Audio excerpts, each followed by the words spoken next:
तुम्हाला काय वाटतं बागेविषयी? बागेच्या फळांना शायनिंग आहे हां. आणि एवढा उन्हाळा यावर्षी प्रचंड कडक होता. हो. यावर्षी टेम्परेचर जूनमध्ये सुद्धा मेला जेवढं टेम्परेचर असतं तेवढंच टेम्परेचर जून महिन्यात पूर्ण होतं.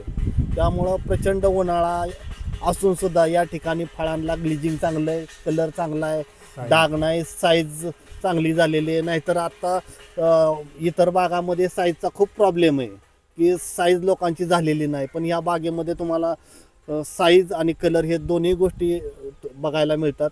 आणि फळांना चकाकी चांगली आलेली आहे आणि सर्व फळे एकसारखी आहेत आणि सेटिंगसुद्धा खूप चांगलं झालेलं आहे. प्रचंड उन्हाळा कडक होता आणि अशा परिस्थितीमध्ये बऱ्याच बागांना सेटिंगसुद्धा झालेलं नव्हतं, पण या बागेत सेटिंगसुद्धा चांगलं झालेलं आहे आणि कलर ही सर्व चांगल्या पद्धतीनं या ठिकाणी बघायला मिळतं आहे.